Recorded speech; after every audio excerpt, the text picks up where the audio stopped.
नमस्कार दोस्तों, स्वागत है आपका द फैक्ट इंडिया में और मैं हूं अंकिता सोनी। दरअसल बांसवाड़ा में जो हो रहा है वो सिर्फ एक विधायक की गिरफ्तारी की कहानी नहीं है। ये आदिवासी राजनीति, सत्ता संघर्ष और जनता की भावनाओं से जुड़ा एक बड़ा मसला बन चुका है। जयकृष्ण पटेल की गिरफ्तारी ने आदिवासी इलाकों में सियासी हलचल को तेज कर दिया है। एक तरफ बीजेपी इसे भ्रष्टाचार के खिलाफ लड़ाई बता रही है, वहीं दूसरी तरफ बाप और उनके समर्थक इसे एक साजिश करार कर रहे हैं। राजकुमार रौत ने साफ कहा है कि ये गिरफ्तारी एक सोची समझी रणनीति का हिस्सा है ताकि आदिवासी आवाज को दबाया जा सके। उन्होंने पूछा कि क्यों नहीं अब तक दूसरे भ्रष्ट नेताओं पर कार्रवाई हुई है, क्यों आदिवासी नेताओं को ही टारगेट किया जा रहा है। इसी बीच महेंद्रजीत सिंह मालवीय का सक्रिय होना भी संकेत देता है कि बीजेपी इस पूरे मामले में अपनी जमीन तलाश रही है।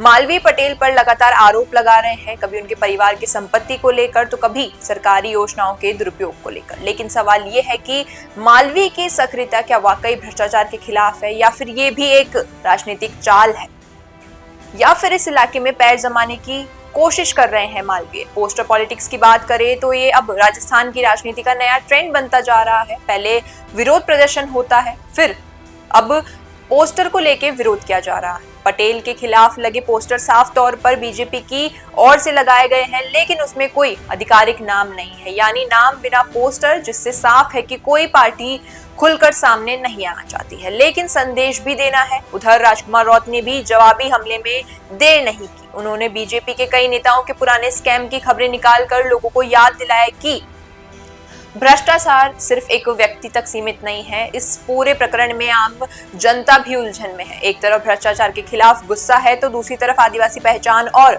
आत्मसम्मान का सवाल है। पटेल के समर्थकों का कहना है कि उन्हें बदनाम करने की कोशिश की जा रही है, जबकि विरोधियों का दावा है कि कानून सबके लिए बराबर है। अब देखना यह है कि कोर्ट का रुख क्या होता है, लेकिन उससे पहले ही जनता के बीच एक मानसिक जंग छिड़ चुकी है। बांसवाड़ा और आसपास के आदिवासी इलाकों में अब ये चर्चा आम हो चुकी है कि क्या जयकृष्ण पटेल को राजनीति का बलि का बकरा बनाया जा रहा है। क्या राजकुमार रौत का संघर्ष वाकई आदिवासी हक के लिए एक राजनीतिक अस्तित्व बचाने की कोशिश है, और क्या कांग्रेस इस मौके को भुनाकर वापसी की राह तलाश रही है। इस पूरी कहानी में पोस्टर बस एक शुरुआत है, असली लड़ाई अब सड़कों से निकलकर लोगों के दिल और दिमाग तक पहुंच रही है। आप क्या सोचते हैं, क्या ये सियासी ड्रामा है या फिर इसके पीछे वाकई एक बड़ी रणनीति है? कमेंट में अपनी राय जरूर बताइएगा। ऐसे ही अपडेट्स के लिए बने रहिए द फैक्ट इंडिया के साथ। अगर वीडियो पसंद आया हो तो इसे लाइक करना, शेयर करना और चैनल द फैक्ट इंडिया को सब्सक्राइब करना न भूलना।